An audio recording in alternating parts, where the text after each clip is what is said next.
Le Grand Matin Sud Radio, 7h-9h, Jean-Jacques Bourdin. Vous êtes sur Sud Radio. Merci d'être avec nous. Et nous sommes à Lyon.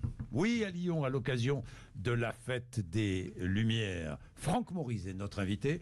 Franck Maurice est président de la CPME du Rhône. Alors la CPME, c'est la Confédération des petites et moyennes entreprises. Bonjour, Franck Maurice. Bonjour, monsieur Bourdin. Merci d'être avec nous. Alors, Merci à titre personnel, vous nous disiez, nous avons repris une petite laiterie dans le Vercors. Vous dirigez une petite laiterie dans le Vercors. Vous avez sauvé les agriculteurs.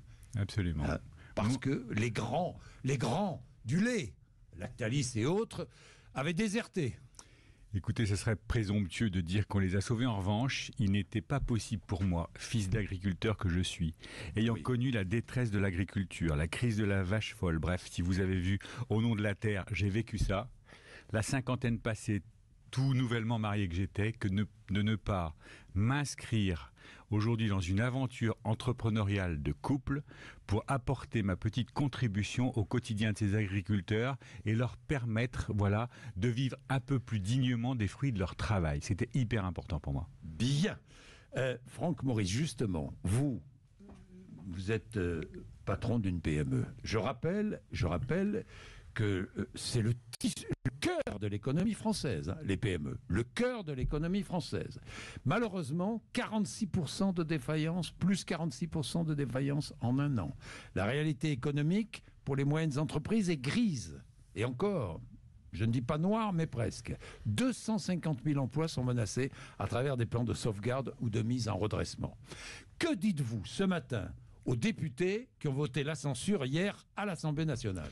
D'abord, je m'adresse à monsieur Bourdin et je voudrais lui dire merci pour rappeler cette évidence-là que les députés et tous les élus, tous nos édiles ont plutôt tendance effectivement à nier. La réalité, c'est que sur 4 millions d'entrepreneurs en France, 98% d'entre eux comptent moins de 20 salariés. Voilà ce qu'est la réalité qu'ils nient. Nous ne sommes pas dans le même monde avec ces élus. Notre réalité n'est pas une opinion comme une autre. La deuxième réalité que vous avez mentionnée, elle est plus que jamais vraie, c'est que nous vivons le plus grand plan social dans la plus grande opacité, dans le plus grand silence aujourd'hui, puisque c'est pas moins de 180 TPE qui par jour vont déposer, comme on dit maladroitement, leur bilan, font l'objet d'une procédure collective, ce qui va se traduire cette année, en année pleine, par effectivement 200 000 emplois supprimés, quand l'ensemble des médias, à l'exception peut-être de Sud Radio, va faire focus sur les 2000 employés licenciés ici chez Michelin. Certes, c'est très important. Oui, Michelin, ArcelorMittal, Auchan, Valeo, on parle de ces très grandes entreprises. Absolument. On vous oublie.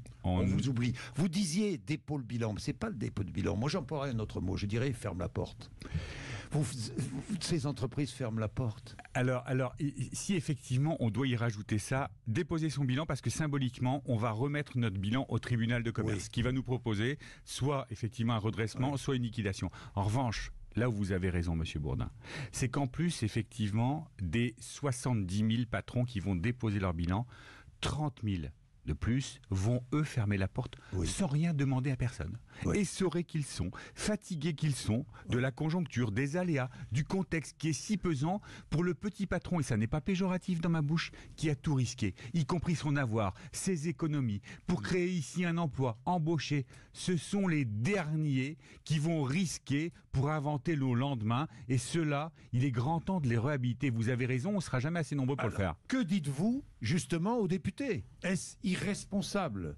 Je suis affligé par leur irresponsabilité. Vous avez raison, c'est pas l'incertitude qui nous guette aujourd'hui, qui nous menace. On a l'habitude de composer avec cette incertitude, Mais en revanche, l'irresponsabilité de ces élus qui, depuis maintenant 50 ans, mais de plus, depuis maintenant 3 mois, ne pensent qu'à dépenser comme si l'argent venait et nous tombait du ciel, comme si l'État était devenu définitivement providentiel.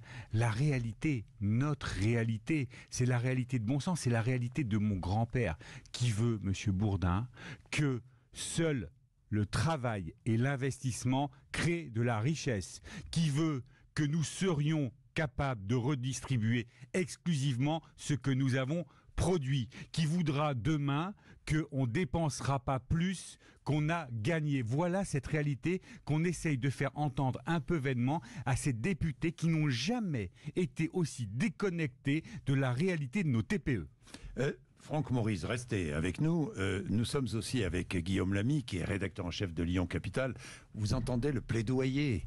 Le plaidoyer, on sent que Franck Maurice parle avec son cœur. Il est au quotidien dans son entreprise. Il a 20 collaborateurs avec lui qu'il fait vivre. Enfin, ils vivent ensemble. Ils vivent du travail les uns des autres. Quelle est votre réaction? Vous entendez ça ailleurs, j'imagine, dans la région lyonnaise. Vous êtes rédacteur en chef de Lyon Capital. Vous êtes au contact avec les Lyonnais, les chefs d'entreprise lyonnais. Alors moi, c'est vrai que je rejoins Monsieur Maurice sur un point, c'est qu'il parlait de déconnexion des députés par rapport aux petites entreprises, déconnexion des députés par rapport tout simplement à la population. Ce qu'on a vu, alors pour faire le lien entre ce qui s'est passé hier au niveau national et Lyon, moi je me souviens très bien, tout le monde se souvient, c'est le dernier acte politique majeur de Gérard Collomb, triple maire de Lyon et ministre de l'Intérieur, sur le perron devant Édouard Philippe, en disant on vivait côte à côte, on vit face à face. Et finalement, c'est exactement ce qu'on a vu hier à l'Assemblée nationale. Pour reprendre Jérôme Fourquet, on vit dans un pays archipélisé, sous le même drapeau français, sur des îles différentes. Et en fait, ce qu'on a vu à l'Assemblée nationale, c'est exactement ça. On a une déliquescence de l'Assemblée nationale, mais finalement, moi j'allais dire, alors ça n'engage que moi, finalement, l'Assemblée nationale, ce que l'Assemblée nationale nous renvoie, c'est un miroir de la société française qui est déjà complètement fragmentée, qui ne se parle plus, et on arrive à cette clownerie, à ce cirque. Hein. Oui, les fractures françaises. Les fractures françaises. Les fractures françaises, avec des populations, évidemment, qui ne se parlent plus, qui ne s'écoutent plus, qui ne s'entendent plus aujourd'hui, qui n'arrivent plus à trouver de compromis. On ne sait plus ce que c'est que le compromis. Et j'allais dire qu'ils s'en lavent les mains. Parce que cette alliance, alors on parle d'alliance des contraires, l'alliance de la carpe et du lapin. C'est vrai que le RN et LFI, le RN qui signe cette motion de censure, qui insulte le RN, au final, ils voulaient tous faire tomber. Ils avaient une haine anti-Macron énorme, et Barnier, ils ont voulu faire tomber. Et ils s'en lavent les mains. Ils n'ont pas de solution. Anti-Macron. Le ciment. Moi, je pense que la haine, c'est le ciment. Effectivement, comme vous dites, Monsieur Bourdin, c'est la haine anti-Macron. Sauf que derrière, il y a un intérêt général. Et puis, il y a une autre chose, c'est qu'aujourd'hui, ils proposent aucune alternative crédible. Et surtout, ils s'en lavent les mains devant la population française. Oui. Vous voulez dire quelque chose? Volontiers. Rebondir sur l'archipélisation.